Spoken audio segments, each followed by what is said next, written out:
His definition of lost is not missing. She's right there.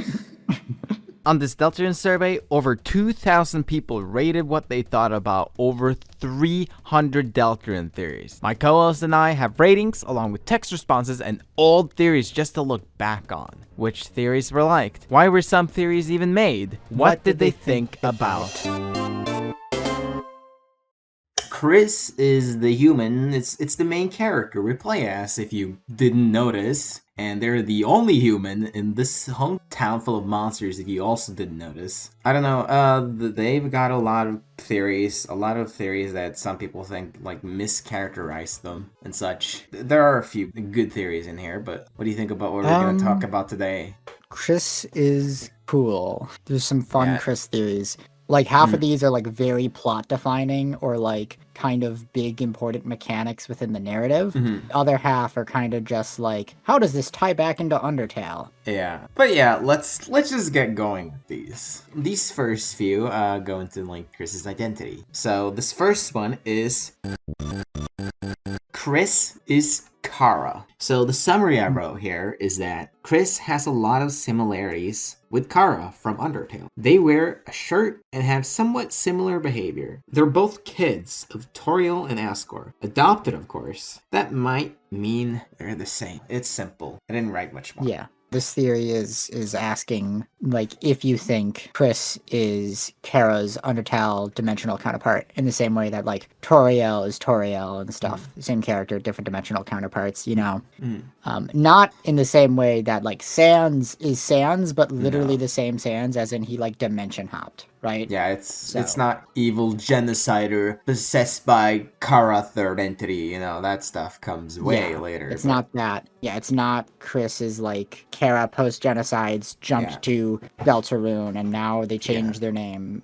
Yeah, Chara was, there aren't a lot of humans in Undertale, obviously, but this is, like, and, you know, because everyone else has, like, an Undertale counterpart, you know, people were trying to point towards who Kris could possibly be, and this was one of them. Yeah, with every character having some sort of, like, Undertale dimensional counterpart, right? Like, there's a few new characters in Deltarune who don't really have any direct Undertale counterpart, but even most of them still have, like, family members that are connected, like Catty. We still, like, kind of learn about them through, like, additional outside of the initial game, right? We learn about, like, Noelle and stuff in, like, the Xbox port for Undertale, and also the, like, alarm clock dialogue. Birdley's mom in the Undertale 10th anniversary stream. There is stuff there. It's always been a bit of a, like, a hotly debated topic, right? Of, like, what Kris's Undertale counterpart could be if they have any, right? Because logically it would make sense for them to have one. It's usually between, like, Chara and Frisk. And I think, personally, I think Chara is the more likely answer. But a big point regarding all of these is that they all kind of have, like, some big issue that kind of detracts a lot of people away from it, right? The biggest attraction that people generally make regarding why they think Kris isn't Chara is usually the skin tone, because almost everything else kind of just lines up. Because it's like, oh, Kris and Chara, they're adoptive siblings, Azrael, adopted by dreamers and stuff. That lines up perfectly. They're both connected to knives. They both like chocolate. You know, there's a lot of points in favor of Kris being Chara. But then people will be like, oh, well, the names aren't the same, right? That's usually an argument. But then people will be like, well, you name Chara in Undertale whatever you want. Yeah, that was, like, a theory that we brought up in the very first video in the series. That you can literally name Chara whatever you want. Like, I know the that's thing a point with that, like, Andrew Cunningham brings up in his one video and stuff. The thing with, like, Deltarune is that, you know, the idea there is that it's a different universe and you get to see these old characters in a completely new context. So, you know, if we're seeing these old characters in a new context, then, you know, it would make sense for Kris to, like, be an old character too. But according to this theory, you know. Yes. So, like, there's a lot of, like, points going towards Kris being Chara. Which is why, although it does have a mostly negative, like, in the ones ranking, it still does have a decent amount of, like, people voting for the other ones, right? It's not just ones totally, you know? It got 671 votes, but that's only, like, what, about a fourth of the votes in total? There is just a large contingent of people, though, that simply just don't like the idea of Kris having an Undertale counterpart at all, and they want Kris to just be a new character that has no connection to any Undertale characters, right?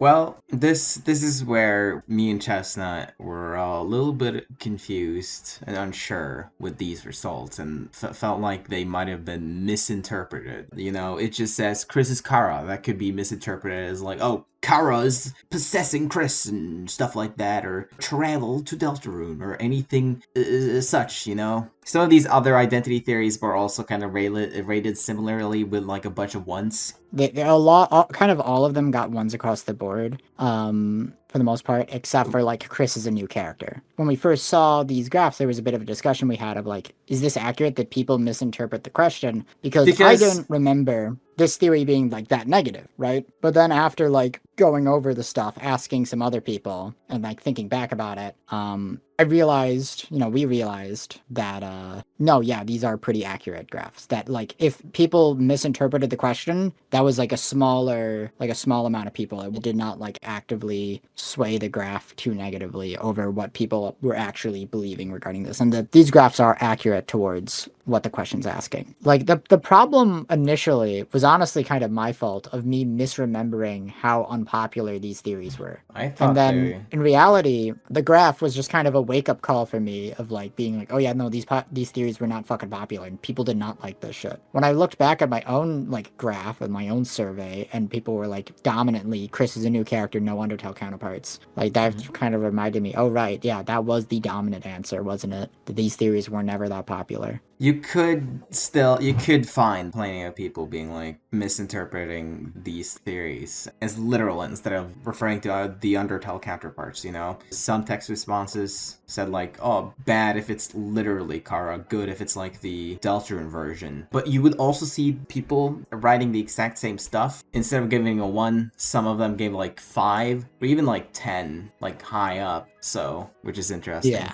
I think really points towards this probably not being misinterpreted. Who knows? But is a later theory we'll get to. That's the red soul is Kris's soul, and that could have easily been misinterpreted as like there's no player in Deltarune, and the reds we just are Kris, and we're playing as Kris. But that did well enough, actually. That actually did good. So if that doesn't get misinterpreted, just that straightforward, then I think Kris's Chara shouldn't be that massively misinterpreted. But also, people do have pretty strong feelings against, like, connecting Kris with, like, Undertale Chara, like, in Kris being the evil. So, I don't know. Maybe people were fast to, like, give this a 1. I don't know. But it probably might not have been. I think another factor towards this regarding why the graph looks the way it does is that even if you actually did believe that Kris's Undertale counterpart was Chara, for example,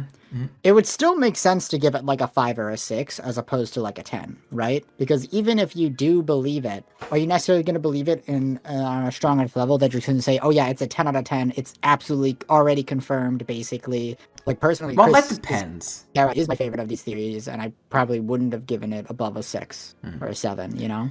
Kris and Frisk, those options were just considered as, like, other possibilities, not, like, theories that had, like, a lot of followers. Just more like, okay, it could maybe be the case, but probably not. Let's say, even if we didn't have, like, people misinterpreting it, did kinda figure something out or whatever, I tried, like, going through the ratings. I looked at, like, how people rated these first 4 theories of, like, Kris is Chara, Kris is Frisk, Kris is a mixture of Frisk and Chara, and Kris is a new character. If they rated Kris's Chara or Frisk the highest, then they would be included, and if they just rated all of them like basically the same, like all a 6 or all a 6 except one is 7 or something, I'll write some stuff on screen. I don't know, it's a little complicated, but I don't know, this could be seen as like cherry picking, just trying to find the results you want, but you know, even if you just look at these charts, it does move pretty much towards the same place as it does with everyone included. Frisk is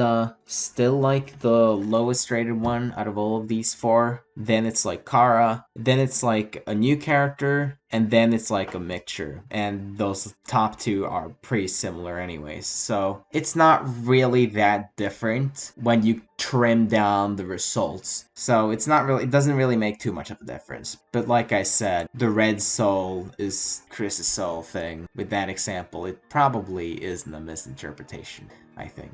But oh well.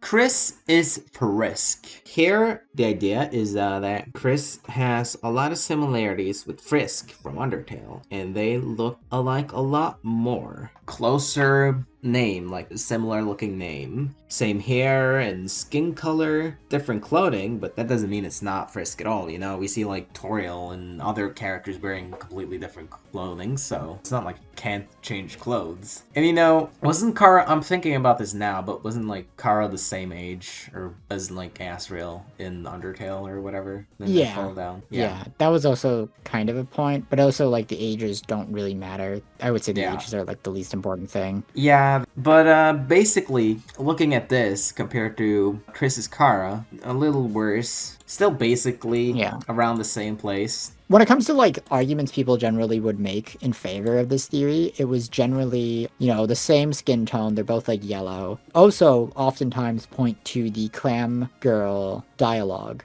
Yeah. Right? In like the Switch version specifically, where there's like, oh yeah, Susie, you should meet my friend Susie. Susie is spelled differently. Keep in mind, it's like Suzy.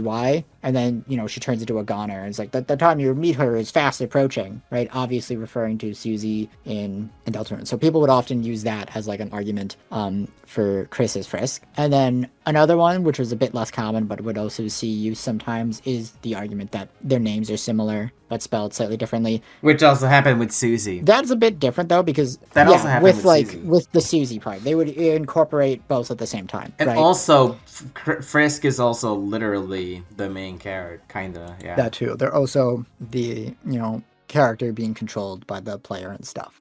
Seems like some people didn't like this one because Frisk was like more of a blank slate compared to Chara, who had like more backstory and personality shown off in the game from like what when it comes to like the name argument though, I don't necessarily feel like it's like particularly strong, because with the Susie thing, it's like that's the same name just spelled differently. Frisk and Kris are just very much two different names. If Frisk's name was Kris with a C, then I think their argument would be really strong, right? But it's not. And so to me, the thing that usually would kill this theory for me is that naming, right? The fact that like Kris and Frisk are different names, like completely. Like I don't really care if they're spelled similarly. Yes, they both have an I, an R, and an S in the name, but like they're phonically very different. For me personally, that's usually what kills the theory for me, why I don't really believe it. Does the new chapters, really do anything with this and Kris's Chara? Does it really point in any direction? I don't think it really points in any direction. I don't think it does. I can't necessarily think of any like specific thing. Yeah. Right? Like maybe the pie thing, but I don't know how strong of an argument that is, because Kris still likes chocolate, even if pie is considered their favorite food, right? Yeah. Mm-hmm. Yeah, we're going to go to the name stuff, right? Because I lost my train of thought. All the other characters just have the same name, right? Yeah. The only one that has like a weird spelling thing is Susie, and that's still the same name, just spelled differently. But like Toriel's Toriel, Asriel's Asriel, Asgore's Asgore. All the other Undertale counterparts have the exact same name. Yeah. The only exception to that is like Burger Pants and Pizza Pants, but those are nicknames, right? We don't know what his real name is, I hadn't thought about that, actually, though, that being the only character with a different name, even though this wasn't the theory I believed in the most. That's the next one, actually. Yeah, it doesn't seem like people like this one either that much. Yeah, and it's not like there's no arguments to be made for it. But again, it's a matter like it's very similar to like Kris is Chara, right? But then there's usually some big point that pulls it down, that kind of kills it for a lot of people, right? With Kris's Chara, it's the skin tone thing that kills it for most people. For me, and I'm sure a lot of other people, it's the names not being the same, For me, it was like the skin color. Yeah. I can understand why Kris's Chara worked more for others. Apparently, like thematic reasons or whatever. I didn't remember any of it. Yeah. And with that, I think it explains why the next theory on the survey is like viewed much better than both of them. In a sense. That theory is Kris is a mixture of both Frisk and Chara. And as we can see, the 1 out of 10s is like a little bit lower here, and we ignore that big spike. It's actually it's much more flat, really. Yes, yeah. It's more flat. There's overall more favorability towards this one. Yeah. There's not a lot of like, it would be really bad or confusing, right? There's more, I don't really care, or yeah, it'd be fine than the other two. I think the main reason for that is it's a bit of having your cake and eating it too. You're pulling all the good bits from Kris's Chara, and you're pulling all the good bits from Kris's Frisk, and then you can just kind of discard the stuff that doesn't work because you're just putting the two good parts together to form your like good theory, in the same way that the theory itself is like arguing that Kris is a mixture of both Frisk and Chara. And there is some potential like textual evidence in favor of this theory. It's kind of like a sub-theory, sync theory, right? In the hospital in chapter 2, there's like 2 sinks in the one room, the room that Rudy's not in. And you can interact with them and they will say, there are 2 sinks. Maybe there was one large sink that got chopped into 2 different ones. And that's kind of theorizing that Kris was the original human character that Toby made. And then when Toby was making Frisk and Chara, they just chopped Kris down the middle and then split the traits between the 2. Okay, so Kris is not a mixture of Frisk and Chara. Frisk and Chara are like split from Kris. Yeah, so it's reverse. Okay, that's kind of cool. Yeah, Chara and Frisk are both based on Kris and not the other way around. The name thing, Kris's name is like a mixture of like Frisk and Chara, because you know it starts with the same sound, like a K and Chara. Yes. Put at the start of Frisk, or placing the first one, so it's Kris instead. And you know, it's the same colors, you know, in both like the light world and the dark world for like each human. Yeah, because Kris's dark world color palette kind of matches in some spots. Frisk pretty heavily. Frisk's clothes, you know? And obviously the light world, Kris is just wearing the exact same outfit that Chara wore. This is a surprisingly decent theory, and it does make sense why I think this was viewed more positively than the other 2 ones we've already covered. It's good. I think it's good. Yeah, I think it's pretty solid overall. I wouldn't be surprised if it was true. But, you know, as we discussed, it was probably more the other way around. Yeah, because like in reality, this theory is functionally the same as just saying Kris is a new character, but then it's also just acknowledging the fact that Kris wasn't created in a vacuum, right? That like Toby wasn't coming up with these characters without considering the other characters that he also already came up with. Yeah. There are ways you can theorize about this and get like really deep into the weeds of it, of like, oh, well, actually, you know, Kris, Frisk, and Chara are all the same person, which is later on the list. There are ways you can theorize about this if like the whole multiverse thing ends up mattering more, because like it might, and how like main plot important Sans jumping into Undertale is going to be, depending on how things go, that might end up being really important. The next theory is Kris is a new character. So this theory is not really that different from like Kris is a mixture from Frisk and Chara, but we'll bring that up later in this theory. But this one did really, really well. It did the complete opposite. We do see, like, just ignoring the big spike at 10s, we see a bit more like 7, 8s, and 9s. Actually, at almost the same amount of 7s as Kris is a mixture, but then it goes high up from like there. But yeah, people seem to really love this one for a big reason, you know. The whole idea with like Kris is that, you know, they're a subversion of like a silent protagonist, you know, it's a character who doesn't exactly want to have someone have full control over them in that way. Sometimes they are their own character and they're not you, the player. Even though this is like a different theory, people are rating it positively because of those themes. Because people want Kris to be like their own person, if that makes sense. Yeah, people generally want Kris to be like their own character. A lot of it is like people don't want the baggage from like Frisk or Chara onto Kris. That's sort of stuff. Yeah. Now, the game was trying to make you think, this was like a character that you do control, but then it like kind of subverts that with ripping out their soul and such. And the thing we mentioned with like Deltarune being like things from Undertale, but in the new context, everyone else is someone old, and then Kris should be someone old. And you think, oh, it could be Frisk, it could be Chara, but then it's not actually that, and it's someone new. It kind of follows through on that if this is the case. Yeah, I don't know. For me, right, I made a whole video about the Kris's potential Undertale counterparts thing. But for me, that video was like very filler, right? I honestly didn't care that much. I didn't care about what the answer was. I just kind of wanted to give my opinions regarding all of the potential theories, right?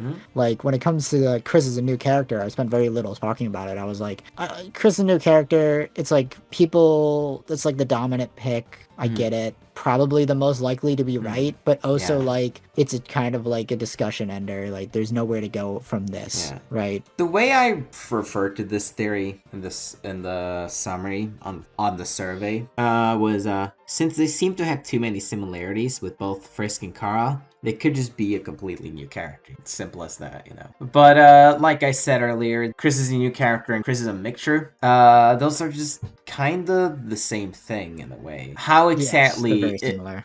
How exactly is Kris a new character? If Kris is supposed to be 100% a new character, why do they have all of these similarities? So the way I see it, the way I saw it was that Kris is a new character in the sense that Frisk and Chara were used to make this new character, but as we discussed, it's really the other way around. Yeah. With the sync theory. Yeah. It's because the Kris and Chara mixture, right? That is a more specific version of just Kris as a new character, which Kris as a new character is just kind of like general broad sweeping thing. We don't have to worry about specifics regarding it, and that's just the end of the discussion. After the new chapters, do you think it really moved towards any of these, or is this just still vague as stuff? I think it's still kind of up in the air for the most part. Until we get like the big moment regarding what's going on with Sans and why what's going on with the multiverse thing, we can't really say definitively regarding any of these, I would say. Kris as a new character was like the overwhelmingly dominant theory regarding this. To a degree, there was definitely a lot of like people just didn't like the other theories, right? All the other theories had like problems in people's minds, right? It's like Kris Chara had problems that killed the theory for them. Kris's Frisk had problems that killed the theory for them. They didn't really like the idea of the mixture one. They felt that was too weird, maybe. And so then they were just like, well, it has to be a new character, right? That was kind of it for them. On top of also people who didn't like the potential baggage, or just like they wanted Kris to be a new character. They didn't want how to exactly? have to worry about what about the similarities though? Where do the similarities come from? They don't just come out of nowhere. Well, yeah, but like I don't know, people. This is just what people voted. Okay. Okay, fine. It is what it is. People didn't like it. Of course, that's not actually the last one. We still have rate Kris as one of the other human souls theory. So this theory is very niche, I would say. Not a lot of people like really considered it. I covered it in my video. Basically, the idea is that instead of being Frisk or Chara, Kris is the popular option that most people pick when they do talk about this theory is like Kris is patience. Right? Kris would be the patience human, right, that gets killed by Asgore and stuff. The first fallen human after Chara. It's mostly done to explain why Kris is connected with the color cyan, right? And then explain, potentially, assuming that the soul we're controlling is like an artificial soul made by Gaspard or something like that, where Kris's original soul is. Right? Because if we're assuming that Kris's original soul is not the soul we're controlling and it's somewhere else, then logically it would make sense for that soul to be a different color than red so that we could visually distinguish between the two and we wouldn't get confused. And so that's where this theory comes in, right? Because if we see Kris's original soul that isn't the player soul somewhere later in the game and it's cyan, that would kind of confirm this theory. So that gives it a way to be confirmed. Because, if Kris's soul if we're going to see that soul separately on its own, then it would be a little confusing from like a gameplay perspective if it's like they're both the same color. Yeah, and like that's why the soul colors were all different colors in Undertale, so we could distinguish between them and stuff. And the big upside towards this in regards to the other ones is that this would also follow in line with how most of the other new characters in Deltarune's Undertale counterparts have been handled, in the sense that they're characters that canonically exist in the universe, but don't actually appear in Undertale. We don't get to see them. So, like, hypothetically, like, the Patient Soul could be a human that looks exactly like Kris, who's named Kris, right? The Patient's soul also is connected with knives. They had the toy knife. They're connected a little bit to, like, band-aids as well in the Flowey fight, and then also ribbons, because that was their thing, and we get, like, ribbons in Deltarune as well. So, yeah, Patience is, like, a surprisingly decent answer when you actually lay out all the stuff. Of course, people still don't really like it for all the other reasons why people don't like the other Deltarune counterparts. They just don't like the idea. And then also, it feels kind of random to them.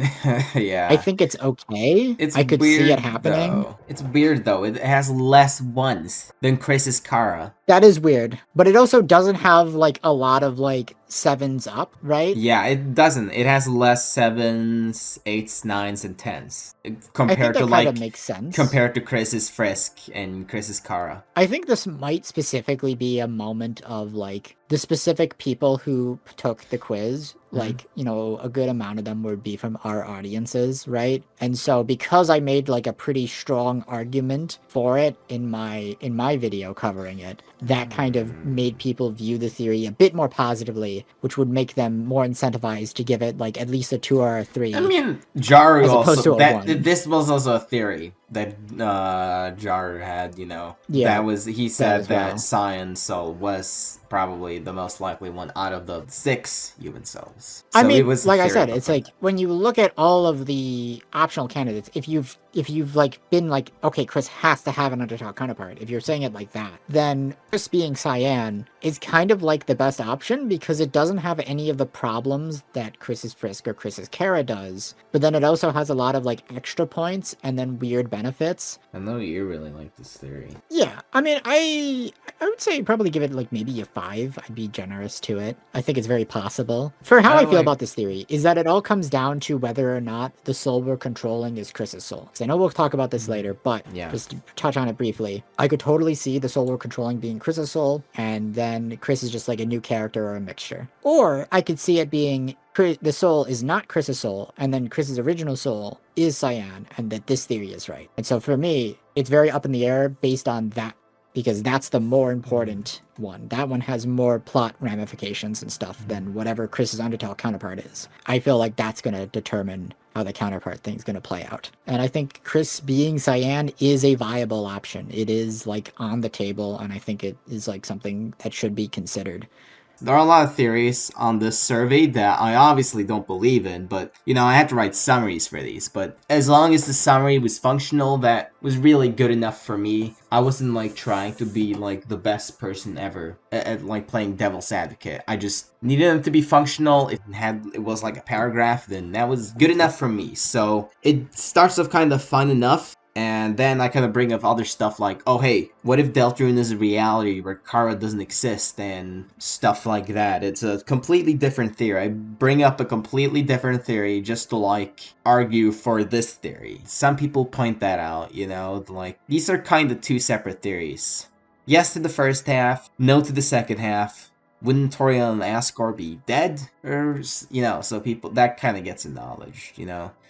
I liked it until you added the part about the Second Human War. Some people kind of took the second part as like the whole thing and rated it differently, maybe based off of this though. Like I do think Kris having another soul color would be interesting though. So that kind of acknowledges the second part. And I don't know, it probably did bad regardless because, you know, it is a weird theory. Yeah. It's, you know, it's not a horrible theory, but, you know, sometimes these summaries might do less harm than one might think because, you know, some people aren't reading through them at all and some people are. You know, some people are just trying to go through the summary because it is quite a long survey. You know, there were some people that were criticizing my summaries like early on, like in in a server I shared it in, like, oh, the summary for this theory is really bad, and then it was one of the theories that did the best in that category. It was like a theory they fucking loved, and no, it did well for them, actually. You know the one, it's the one with the turtle. But yeah, I could have been better at playing devil's advocate. That's my point here. Yeah, because it's like, because how you choose to argue a theory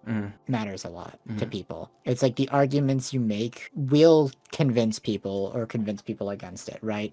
You can have a good theory that's right and just argue it in like terrible ways, then make people be like, no, that's bad and dumb, and vice versa, you know? Okay. Like, I've definitely had times where people have made such bad arguments against a theory that it's made me more convinced that a theory is true, right?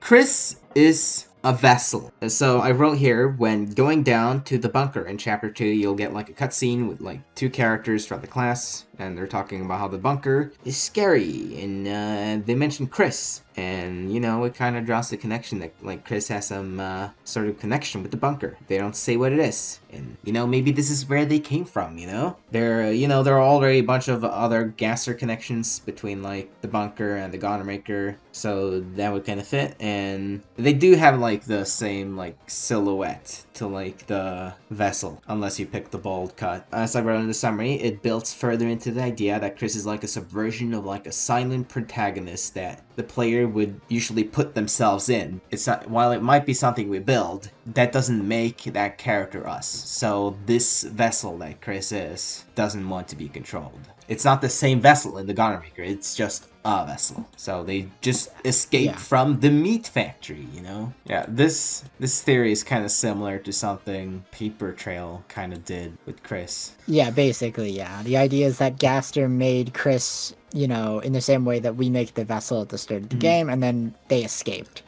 Right? I definitely feel like I see more people arguing in favor of this nowadays, maybe? I don't know. It's weird. This one did better than like some of the identity theories.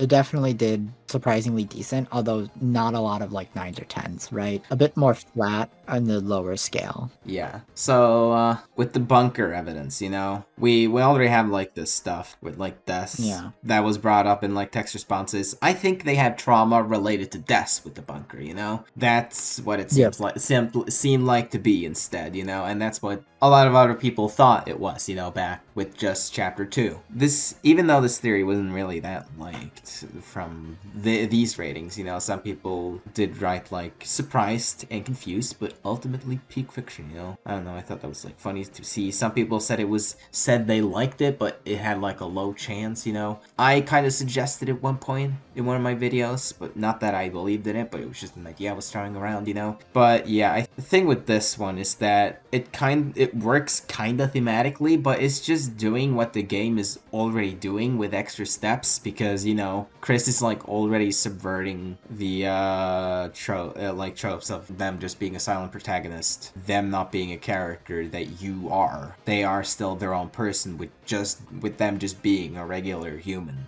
Yeah. So it doesn't need to go one extra step further. It's still kind of already doing that. So it doesn't really add too much. Yeah, I don't think it's... Yeah, I don't personally think it's that interesting. I don't really like it that much. I don't know, there's something about it that, like, I don't really like. I'm not exactly sure what, though. I think it's what I... I think it's what I said. It's just we're not really furthering the themes that much, really. It's just kind of doing what's already happening, and it looks at the bunker stuff as them being a vessel instead of, you know, it being related to deaths, you know? And I know you like deaths. I agree. This is what I'm saying. Is I agree with your statement. I think it makes sense that the vessel would have some connection to Kris. However, I think Kris being a vessel themselves, I think that's not it. I wouldn't be surprised at all if the vessel is somehow connected to Kris in some way. I'm not sure exactly how, but I think that would make sense. But Kris being a vessel themselves, that's a no for me. I don't really like the theory personally. That's fair. Yeah. Some people kind of missed the point a little bit with the theory. Not that the theory was something I believed in. If they are a vessel, I don't think Kris is the vessel. A vessel, not the vessel. It's cool, but no.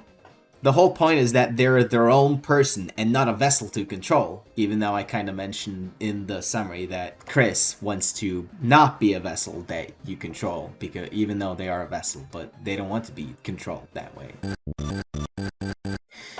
Kris, Frisk, and Chara are all the same person. So basically, there's the theory that like Frisk and Chara are the same person, so this is me going the further logical step. If like Frisk is Chara is on the survey, then this might as well go here too, because it's kind of implied to exist, because, you know, if one of those other theories we talked about earlier is true, then with that other, even earlier theory is true, then this should also be true. I don't know if it was necessary to add this, but it was just something that came to my mind and I thought it made sense to add it, even though this was not a theory I believed in at all. And it doesn't seem like people liked it at all either. Yeah, lots of ones, and text responses like, I refuse this concept's existence.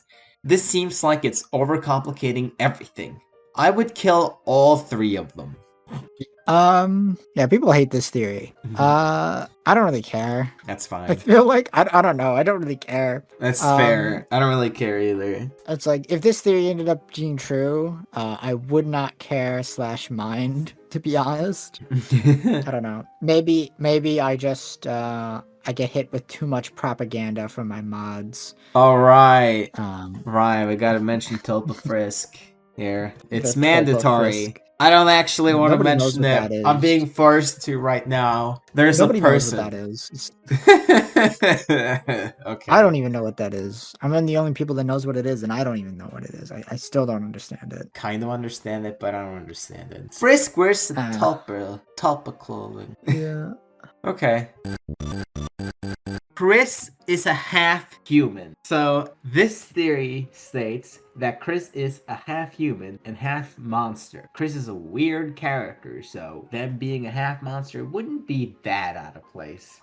The file name for Kris's soulless form are the same as the file name for Asgore's eyes in Undertale. The eyes are even similar. This could mean that Kris is a half monster of sorts, and it would explain them being unsure about their place in the world. Like, I don't know, this, I'm just reading off like the summary from the survey. This is like one piece of evidence that was used for this theory, but I don't know, it wasn't even that liked of a theory, as you can see. Yeah, nobody likes this theory, although honestly I do find it funny. I've definitely made jokes about it in the past, right? I've definitely like had a bit on my second channel where I made a joke about how Kris is half human and that Toriel is actually Kris's biological mother and she cheated with a human, right? And Asgore just doesn't know. Like, he doesn't know that Kris isn't their biological child because he's just really stupid. That's the joke. Okay. Yeah. And do you think that's funny, Shiruba? Do you think it's a funny idea for Toriel to be Kris's biological mother? I've heard funnier. Honestly, homophobic Toriel is funnier. I'm sorry. I don't know. To me, it's kind of obvious why this didn't really do that well, you know? It's just like a jumping the shark type thing by just introducing half-humans. Some people in text responses, like, just said, cool fanfic, which, you know, makes kind of sense. Like, we have the Susie's a half-human theory, though that kind of came from, like, a fan comic, which is a fan fiction. Susie's a half-human is probably a bit more reasonable, I would say. I guess. Because, like, I guess the idea with, like, Kris is a half-human is kind of like the idea of, like, they're not actually adopted, right? That's kind of the idea with it, usually, is that they're not actually adopted, and one of the dreamers is their actual biological parent. I guess. But they only ever resemble the human half. I haven't really seen that in regards to that theory, but there's no way to not, of course there's no way to, like, not have it be silly and ridiculous and like not actually make sense. Yeah. Like, but I do really want to know what was going through the heads of the two people who gave it a 10. Yeah. Yeah. Oh yeah, I think, like, the thing with, like, half-human Susie theory is that, like, that's supposed to, like, have, like, Susie relate more to, like, Kris. And this is, like, kind of from Kris's perspective. Like, Kris is the one who's, like, half-human. I don't know, it's supposed to, like, make the relationship between Susie and Kris stronger, but it just kind of fails to do that. There are better theories for that, Yeah. or better interpretations Yeah, for I would strengthening the say relationship? Yeah, I would say my opinions on this theory is it's conceptual. I find it conceptually funny. It is objectively bad though. Yeah. Some other text responses were like, ruins their whole concept because, you know, they're the human in the monster town. Yeah. Like other people said, like, them being a human in an all monster town is the whole point. Kris has like species dysphoria about not being a monster. I think it's pretty clear they're not a monster by any means. So like, this is just species dysphoria with extra steps, this theory. What about the full humans? Where are they gonna be in the plot if Kris is like a half human, you know? I guess they're just not in the plot. Yeah. And like you said, one of the dreamers cheating. One text response was AKA Toriel Cuck theory. Or whatever. Yeah. Of all things. Like what? Like Toriel or Asgore would have to be like a cuck in order for this theory to work. Unless we're theorizing that Kris is adopted by the Dreamers and neither of them are their biological parents, but then they're still half human, which is just so like why, right? Which That's is how like, I've imagined it. That's how I've imagined it. I've never really imagined it like one of them cheating because you know I assume the best. Yeah, people hated it mostly once. Kris is a walking corpse. Some people believe Kris is a walking corpse. Susie calls Kris the school zombie and says that they slept like a corpse. Kris might have been brought to life because of the soul. Kris seems to be unstable without their soul and isn't able to move for too long either, as we can see from like the chapter 1 and 2 endings. Yeah, which that point specifically has definitely been, I would say, fully debunked by chapter 4. Right, chapter 4, Kris is just for a long extended period of time walking around soulless completely normally, right? Even though... Which showcases that what they were doing in chapter 1 and 2 was literally just an act. They were literally just like trying to be cool and like scare us. When they think we're not looking, they just act completely normally, you know? This is just more like an extension of like the theory that like Kris can't live without their soul for too long. But that theory was like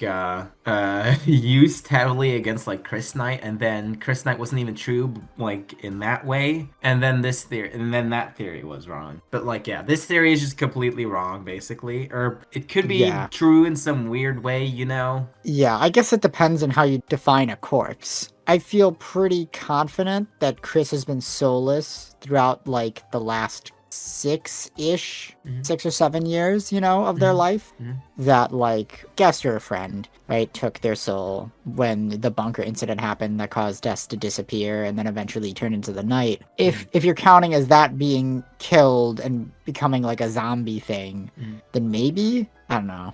There is some weird stuff regarding like some things Toby has said in the past of like freakish yellow zombie skin or something. I don't remember the exact comment, but I know he said something like that in the past. So the theory is like unlikely to be true, but I don't think it's 100% off the table. I would say I think that's my current opinions regarding it. Like I said, this is like kind of an extension of like a anti-Kris Knight argument. So I'm a little surprised this didn't do a little better. I mean, besides the ones, it did get like some slightly more positive votes, but still, it just didn't really do that great. I found like 2 people who didn't like this theory, who sent like text responses, like pointing out that, explaining what they didn't like about it, like, a corpse can't walk by itself, you silly goober. They walk shambling around without a soul. And both of these people were on the opposite ends of the Kris Knight spectrum. One gave it a 10, one gave it a 1, which is kind of funny considering this is kind of a... I don't think this theory was that much of an anti-Kris Knight point. I think it was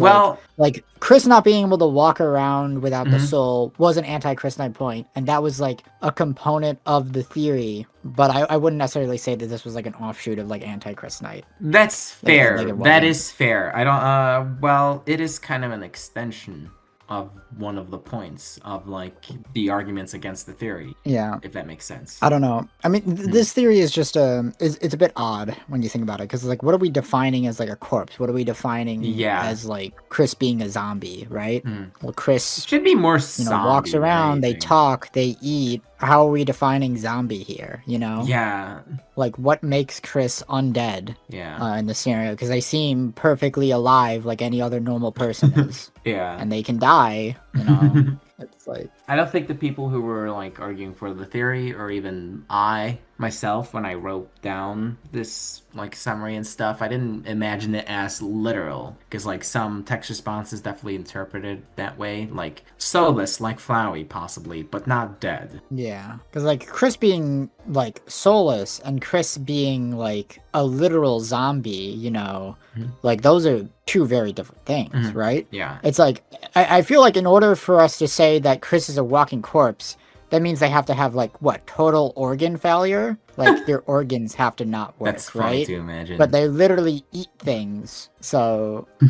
The pie, yeah. Yeah, so this is kind of a weird one. It's not really a walking corpse. I don't know, Kris seems pretty alive to me, you know? I feel like this theory should have thought about the mechanics a bit more of itself, basically, yeah. You also have to consider Topa Frisk. Sure, we can consider it later, but not now. Some people wrote FNAF. Some people made references to FNAF under this theory. Yeah, that's funny. Okay. It just feels like, how are we defining corpse here? And it's also questioning, like, how is Toby choosing to define it? Like, it's possible that Kris is, like, meant to be zombie-like. Okay. I guess. Chestnut. You know Toby likes to be weird with his definitions, because his definition of lost is not missing. She's right there. She's right there. I found her. Kris found her.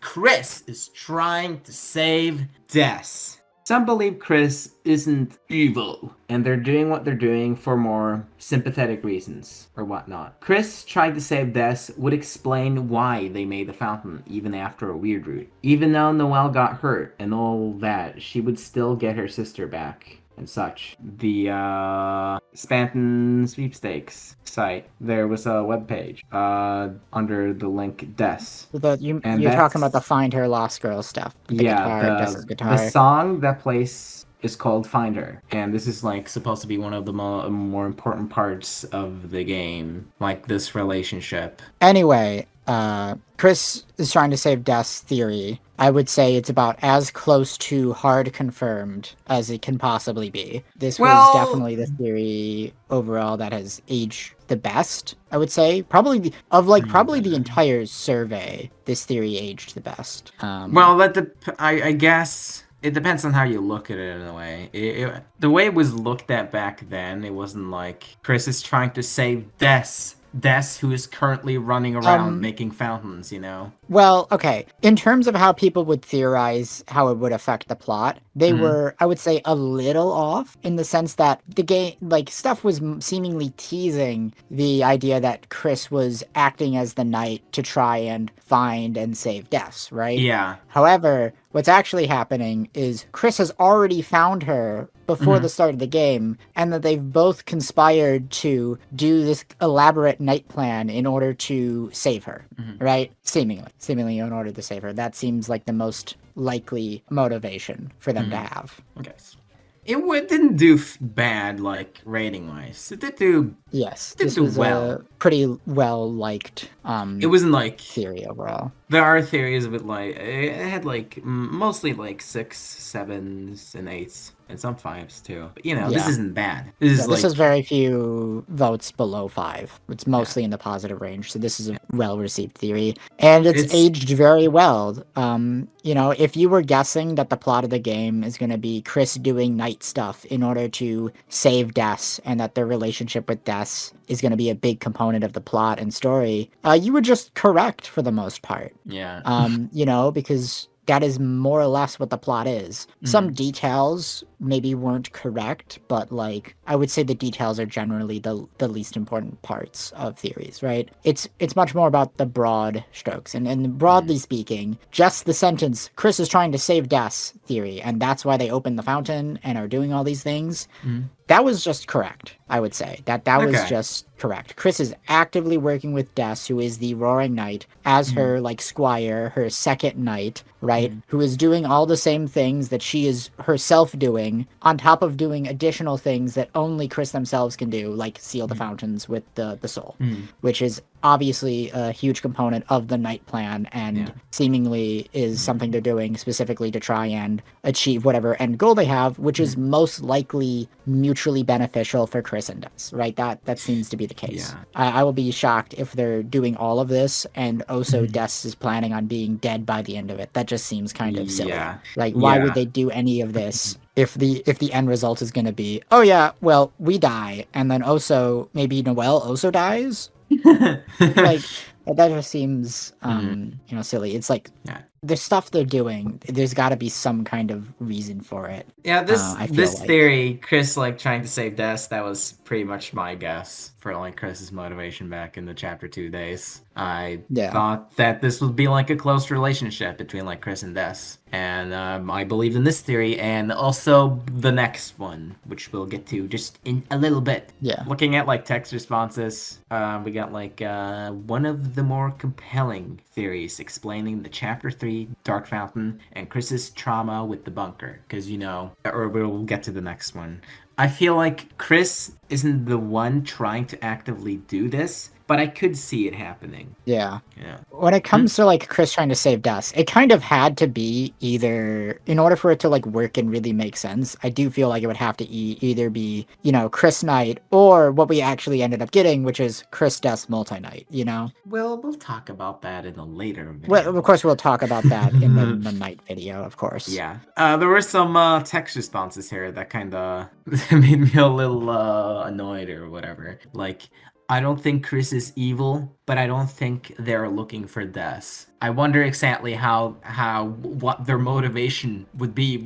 How will the game continue from there? How do you think the game would continue from there if they're not looking from Des, like from chapter 2? How do you think that would work? I think that's an interesting point to bring up, because like obviously Des is a huge component of the story, and that's been made very clear with the new chapters. And she was being set up for a lot of things. I honestly don't know what like some other, because like Des was a big component of a lot of different night theories, right? Find her Kris Knight was like the most popular Kris Knight theory. Carol Knight theory was also like mostly centered around the idea of Carol is looking for Des or something along those lines. Des Knight theory, which is what we ended up getting, is obviously centered around Des as like the main plot. But then you get to stuff like Alvin Knight, and it's just like, how does Des's plot line possibly fit in with Alvin Knight? And it's just like conceptually, like it just doesn't, right? It just doesn't. Okay. I don't want to get like too much into night stuff, of course, but like just saying, it's just like, how would you fit Des into the plot under like certain other hypothetical theories?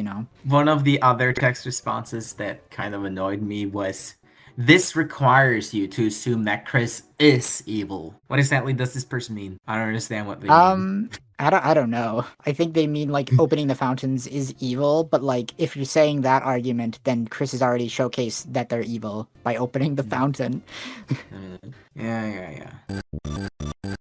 The next one is Kris knows what happened to Des, and this one is pretty similar to the previous one. This, technically, the theory we just talked about is following through on this one. And basically, some people think Kris definitely saw what happened to Des, or were there with her, and how they went missing. I think it's safe to say that this is like hard canon at this point, and that if we were to have the survey again now after the new chapters, I would say this is probably going to be all 9s and 10s. I would say. Yeah. One of the things, I separated these two theories, or in the summary at least, I kind of treated them as like two separate theories. Like I wrote. I mean, I would say they are. No. I wrote that they aren't making fountains because they're trying to save her. Basically, just implying that Kris only knew what happened to Des, but they aren't trying to save her. Oh, I see what you mean. Right? Yeah. You're putting these as like counter theories to it a bit. Where it's just like kinda. Kris does know what happens to Des, but they're not looking for her. Then that does kind of feel silly, maybe Yeah. in terms of But, like logically, right? I don't know. Technically, that could have been a part of the summary. Technically, it didn't need to be a part of the summary or whatever. I don't know. It's not really that big of a deal because, like I've said before, some people read the summaries, but most people kind of don't. You know, it's like. But hey, Yeah. this theory did do really well, though. Yeah. I mean, it feels like, yeah, this theory did better, and I think it was more agreeable overall than the last one, like Kris is trying to save Des. It's also a matter of, like, if you are believing that Kris is trying to save Des, you kind of have to assume that Kris knows what happened to her, right? Otherwise, it wouldn't make sense. Yeah. Yeah, it's not really, this one isn't really that different from the previous one. But, hey, both of these two were right. You know, that's just important. This one's even more correct, basically. You don't even Makes need sense. to explain it in a fancy way. It is kind of weird to think about looking back in the chapter 2 days, because it's like, it feels like the idea of like, you know, the friend group was like playing around in the shelter and then something happened and Des went missing. That was kind of already like a fomented idea within the fandom's consciousness, but it feels like people didn't really think about it that much or talk about it as much, especially not compared to now where it's been really shoved front and center and made much clearer what happened in regards to that. Which was... You know, because like, you think about back to the chapter 2 days, right? I think everybody now agrees that it was just Kris and Des that entered the shelter. Probably, right? yeah. But like, before, it definitely felt like more up in the air whether it was just Kris and Des or if it was Kris, Des, Azriel, and Noelle. Yeah. And that Noelle just forgot, right? Because the thing Noelle describes is like with everyone, but like she still describes that Des is right there. Yeah. So obviously that was like a previous event of them playing in the woods and not connected to the specific event of when Kris and Des entered the shelter and then Des went missing. But then Kris and Des decide to go there later because of that or whatever. Not necessarily because of that. It just seemed like the two of them were just doing something in the woods together, specifically. Maybe. Okay. Looking at some text responses or whatever. This theory wasn't that different from the previous one, but I did write down too. Like, why do people think Find Her is connected to Kris? That was a typo. I pronounced a typo. Okay.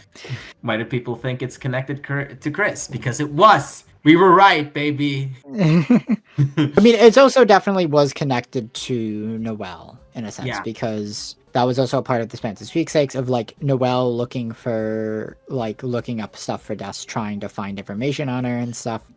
Kris, however, actually knew what was going on with Des. And it's unclear at what point in time Kris went back to the shelter and found her. But like, to answer like the question this person asked, well, whole like bunker incident, you know, that's kind of implied by that one scene, an optional scene in chapter 2, and you have like Kris seems to know more stuff more than any other character. Seems to be in the know with like, I don't know, a little gaster pilled, you know, so those connections that Kris had back then kind of connected them to Des, who had like similar connections to like Gaster and being in the code, you know? Yeah. Like we also had like another person being like, I think so, but we have no proof, you know? But these are like connections people saw, and this conclusion just made the most sense to people. And it turns out it was true, you know? Yeah. Like, it makes sense that this was true, which is why it was so relatively popular with, you know, very few scores below 5. Most people gave it, like, an average of 8 or above. Yeah, around 8. And this is pretty positive. It did well, and it was true. The red soul is Kris's soul. Okay, well, how I would describe, like, the red soul is Kris's soul theory is that the red soul that we are controlling is Kris's original soul. At some point in time, either Friend or Gaster stole it from Kris and then gave us control over it with the intent of putting it into the vessel. And then the second voice, who is possibly Kris, possibly Des, maybe Carol, maybe Carol, right? Took it back and then gave it back to Kris with us still controlling it.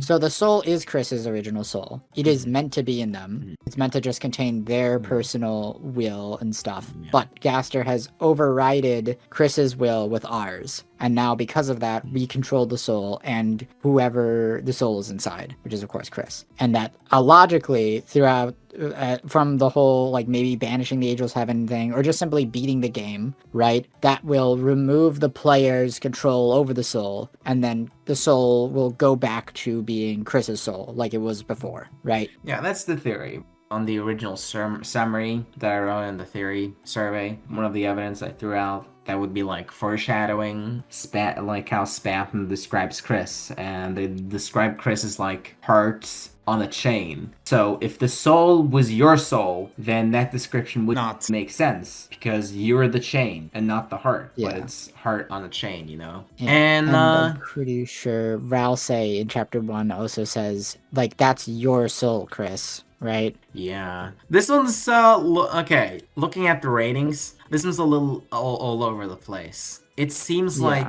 some people definitely misinterpreted this one a little bit. As like there is no player in the story, and and it's just Kris, you know. Right. But, they misinterpreted what the survey was actually asking about. They misunderstood that they didn't understand that it's Chris's original soul that Gaster gave us control over. Yeah. They thought it was we are playing as Kris. And then there's a third entity inside Kris that rips us out. Some people might have misinterpreted something like that. Maybe. But luckily, it wasn't that misinterpreted.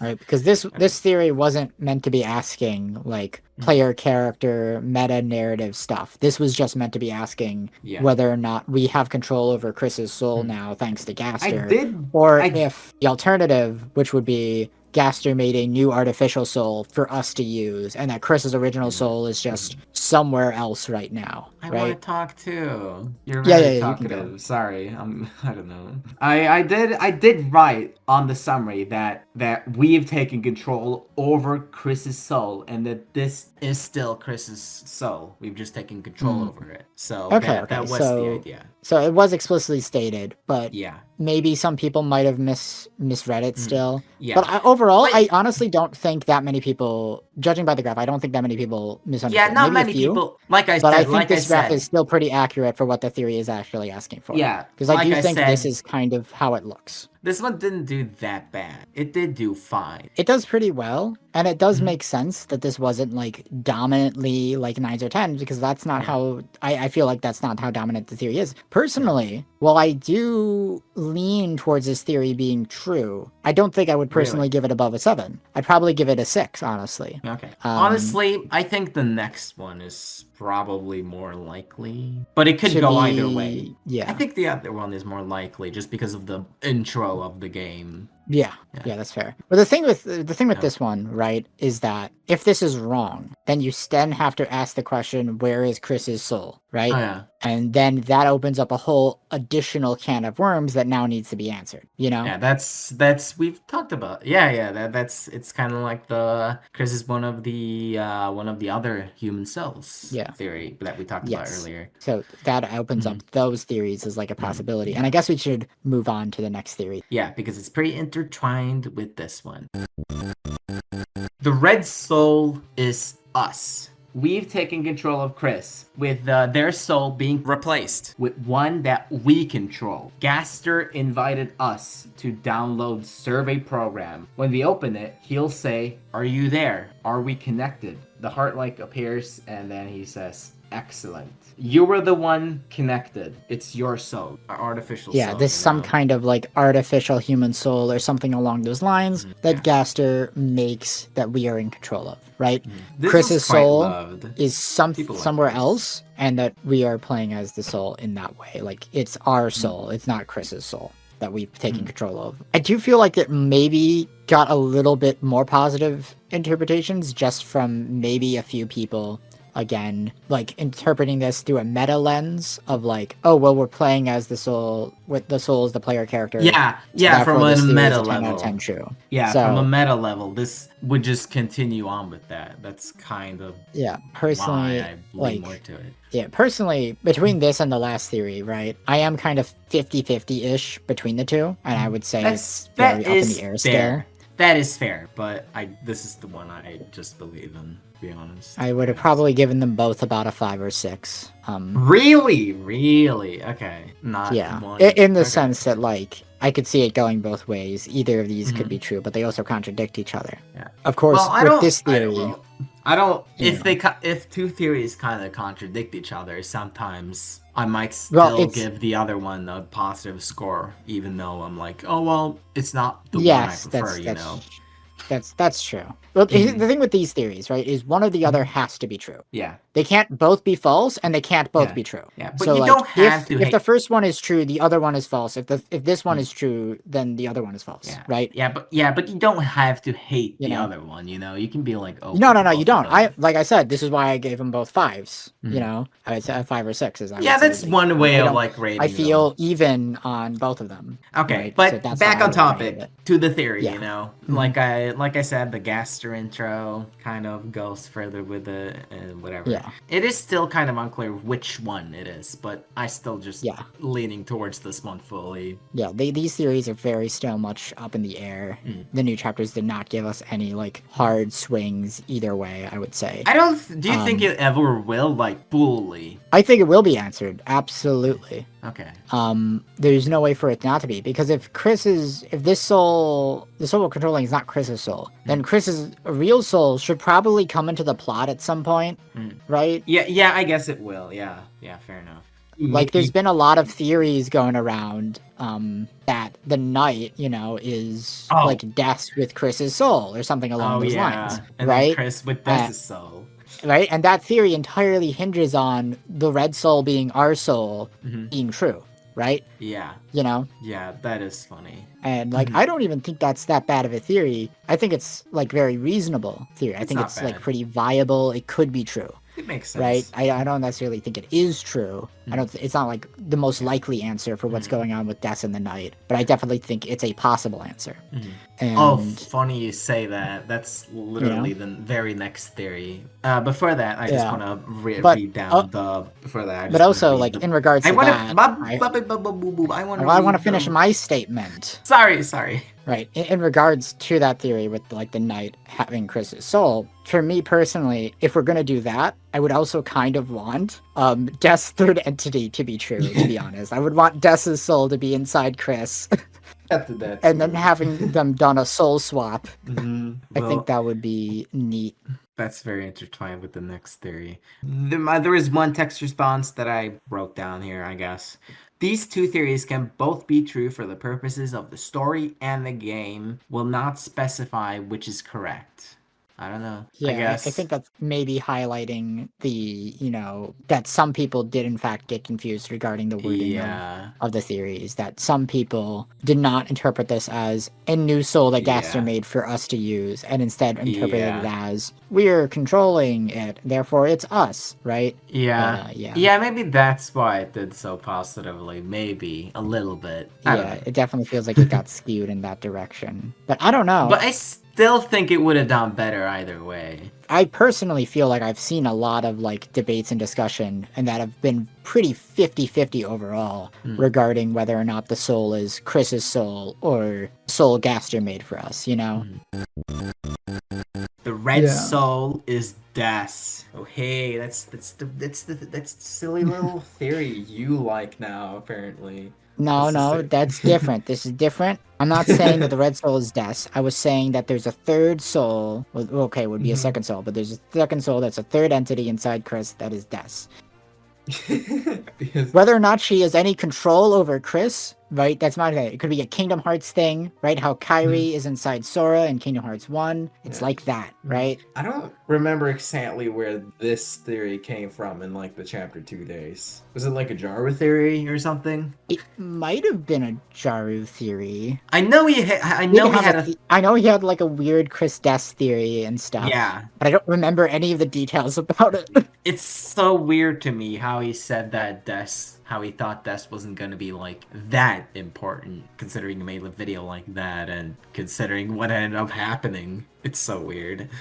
Not to bash on Jaro or anything. But for this theory, people mentioned like the monster souls and how they are not colored. So this soul specifically that we control. Even disregarding, it's specifically a human soul. It's stated to be in game as a human soul. So in order for this theory to be true, first Des' human theory also has to be true, and then on top of that, we then have to also be playing as Des. Oh boy. So the amount of shit that needs to be true in order for this to be true is like a ton, right? We need Des as human, and we need to be playing as Des, which then means what's going on with the knight, right? Who's the knight then?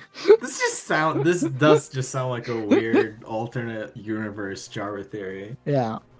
I mean, even back in chapter 2 days, before we got the Death Knight stuff, it never made sense. It doesn't make sense. Yeah, this theory wasn't liked at all. Nobody liked it. It was poo-poo bad. I got all ones. Yeah, mostly ones. It was not. People are making theories that are like somewhat similar to this now, but a bit different. But that's about it for what this theory got correct. I don't know if those new theories end up being true. Okay, right. Go on. Yeah, it also makes the weird route like really weird, right?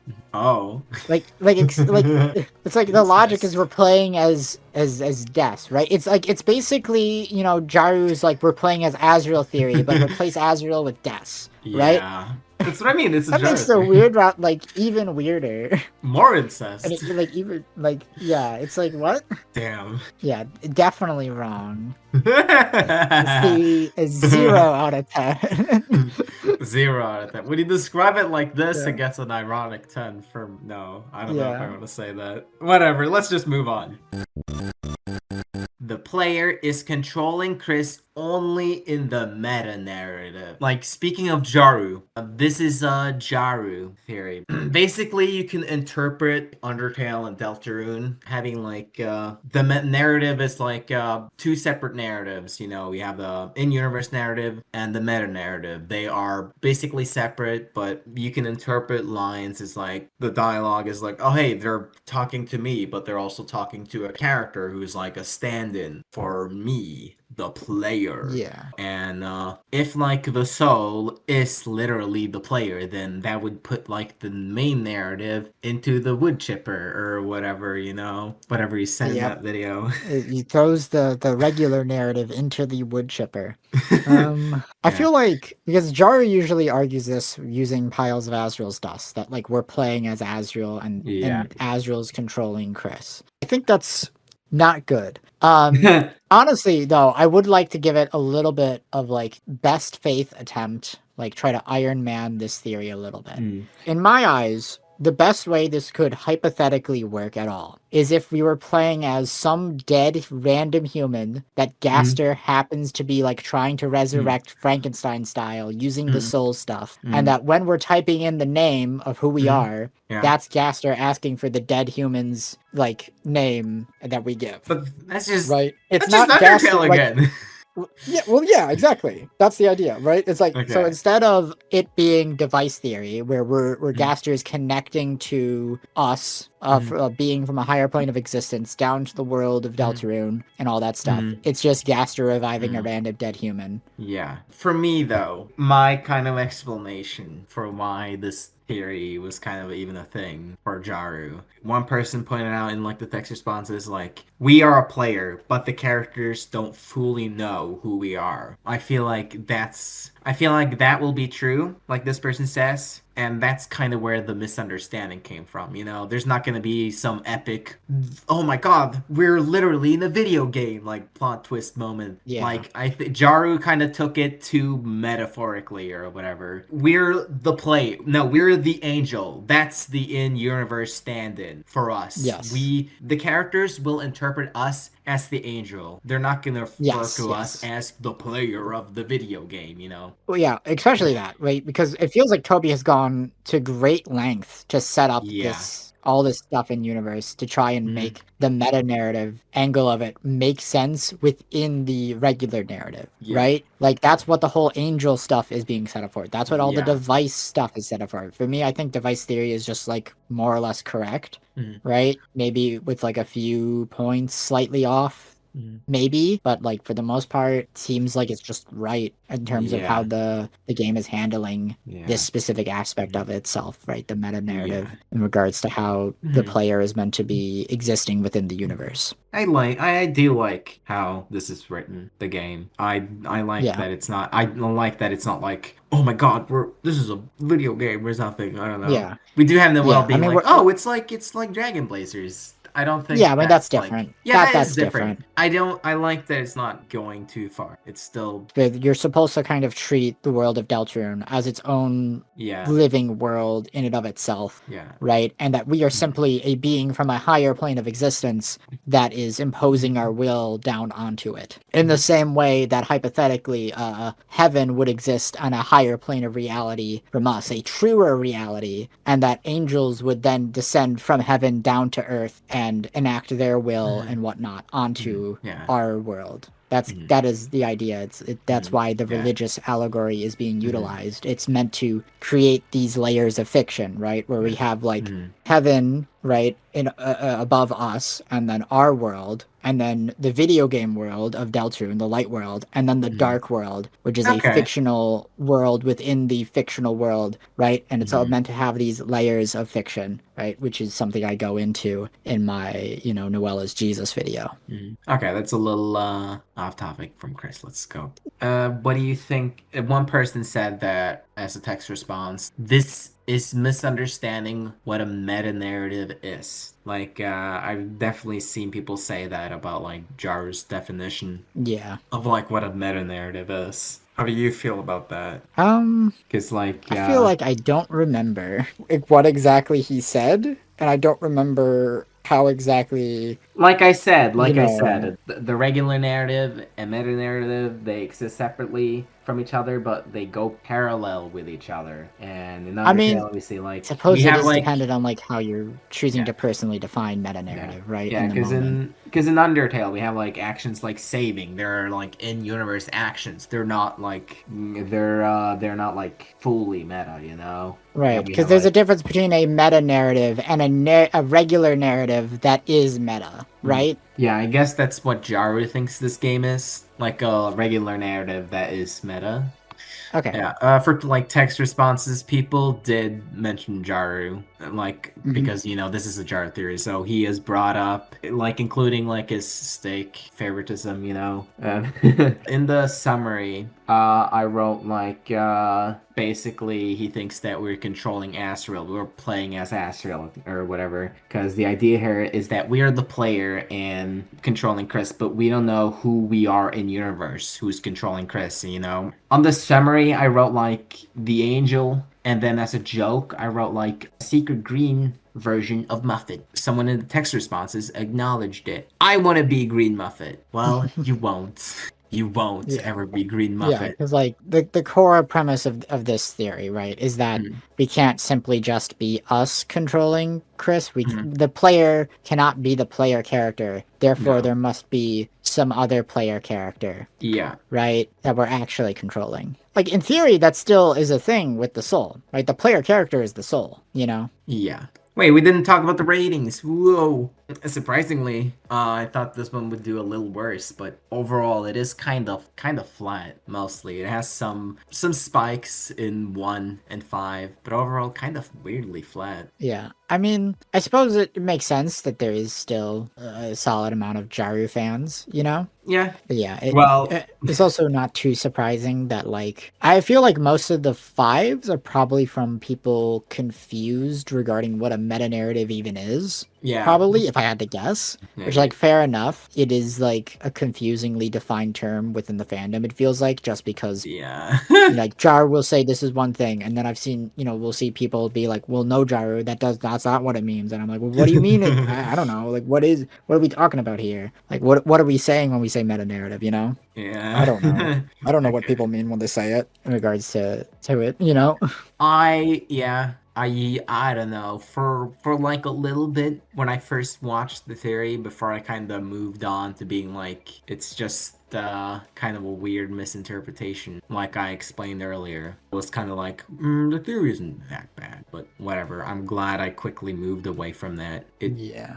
It made me look at some things wrong for my own things. Whatever.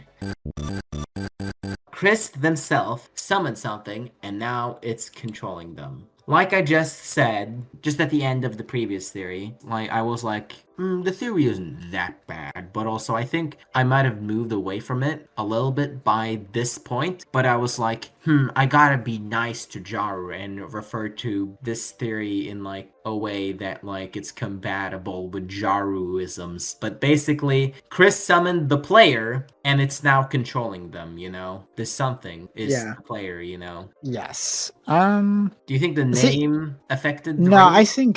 I don't think so. The You don't weird thing think about so? this theory for me immediately is just You like, really don't think the name affected the ratings? no, I don't think Okay. it did. Okay. The weird thing about this theory for me personally is that it feels like it's just Kris' second voice if we just ignore that the Goner Maker intro happened at all. Like, this theory would be very reasonable if the Goner Maker intro didn't happen. But the Wait, you Goner don't Maker intro believe? shows very clearly that it's like Gaster summons the player to the world, is gonna put it in the vessel. Second voice shows up, takes it, and puts it in Kris. Okay, so you don't think If the Kris summoned the soul or whatever, or put it in themselves? I mean, like, I would believe that Kris is the second voice.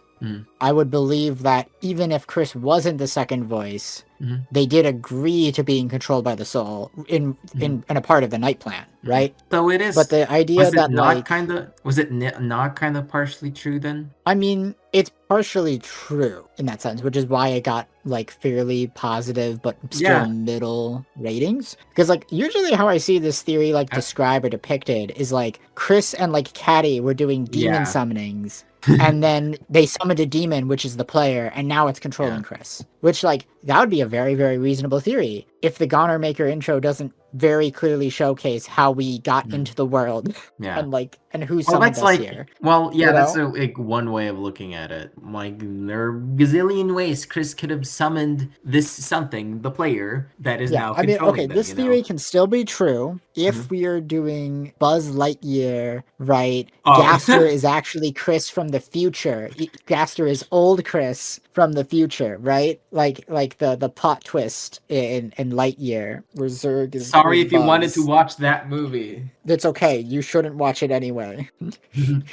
Right? So we'd have to be doing something like that in order for this to like still be true, I guess. I don't know. That's the thing. Is like if this theory is somehow true, then I have to ask Toby, what the fuck is the Goner Maker intro then? What the fuck is going on with that? Right? I don't know. No, I don't know. I don't think the theory is that far off from what happens there. It's like Kris themselves wanted the soul. Well, I would also agree.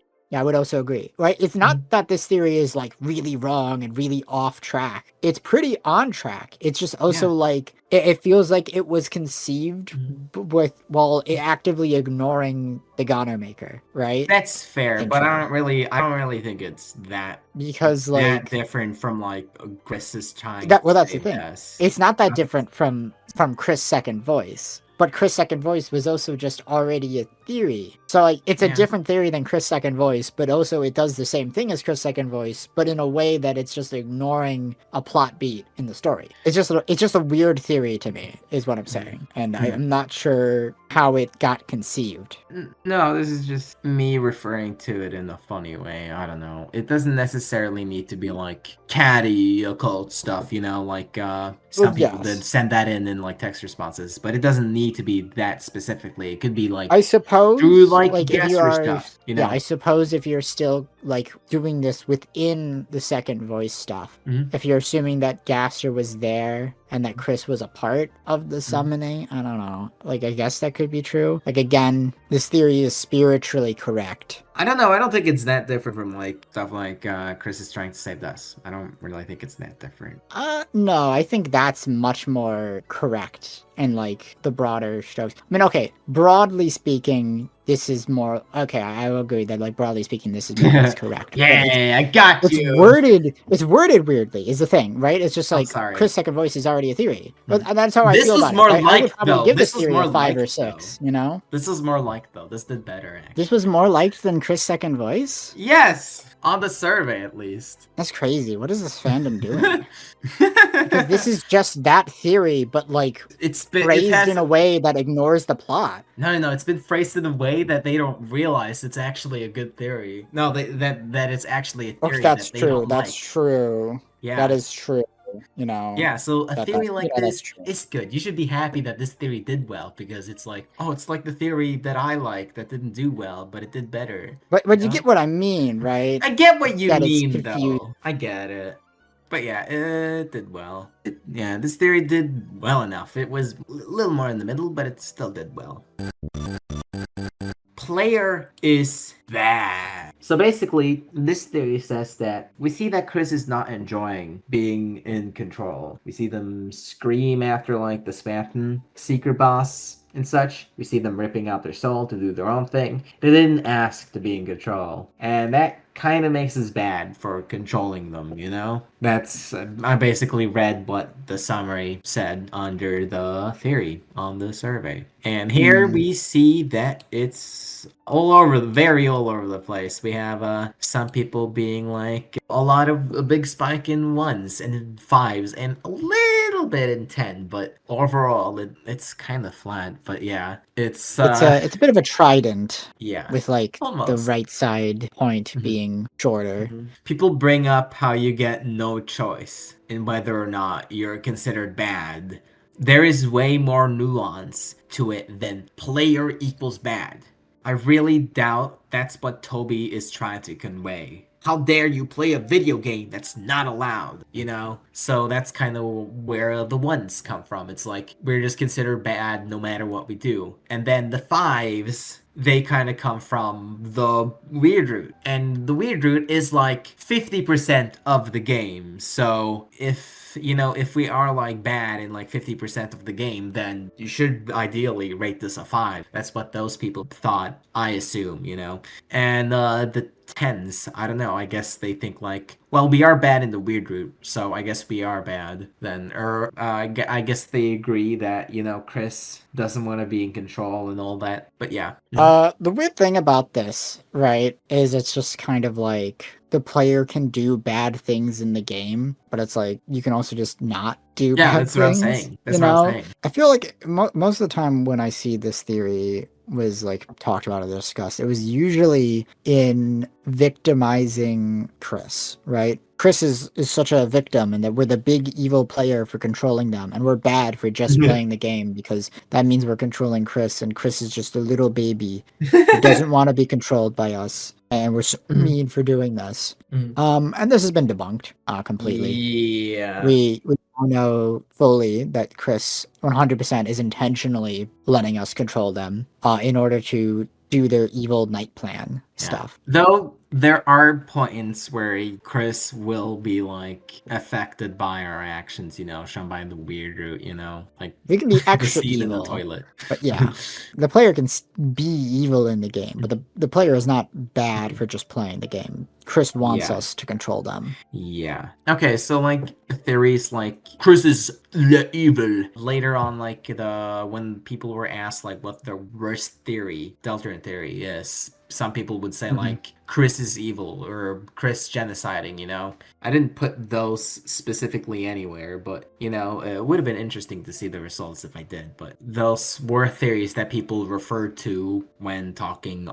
sending text responses under other theories, Yes. I feel like that's important to mention here, I guess. Because we're talking about Kris. Kris. Is that the last one on the list? No, or there is one last one more. Tera Theory.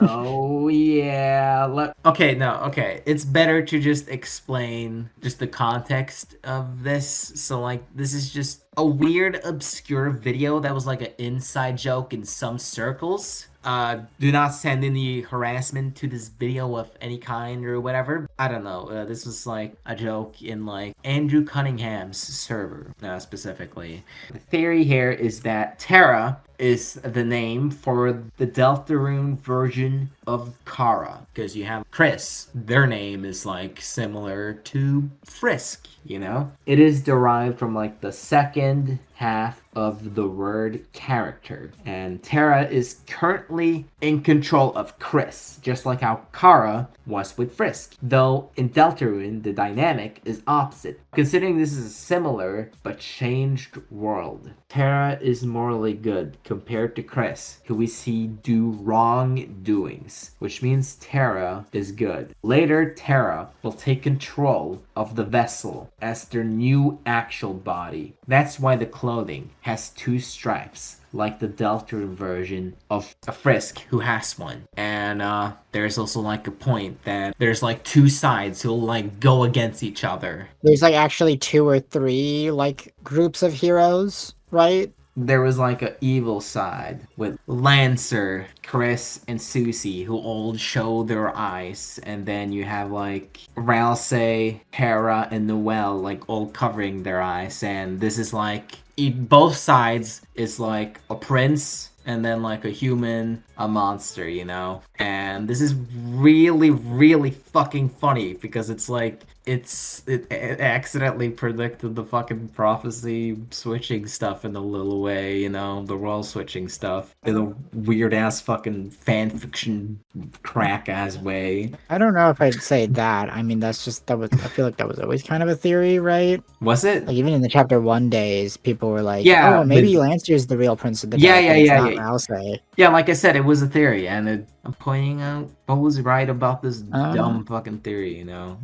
I don't know how much I want to say about Tera Theory. I don't remember that much about it. The only thing I really remember about it is that like there was a point where they argued that Kris was going to single targetly delete Birdly in the weird route from like existence. Like single target delete Birdly was the phrasing. I think that's funny. I think the 2 sides with the 3 prophecy rolls, I find that funny though, to be completely honest.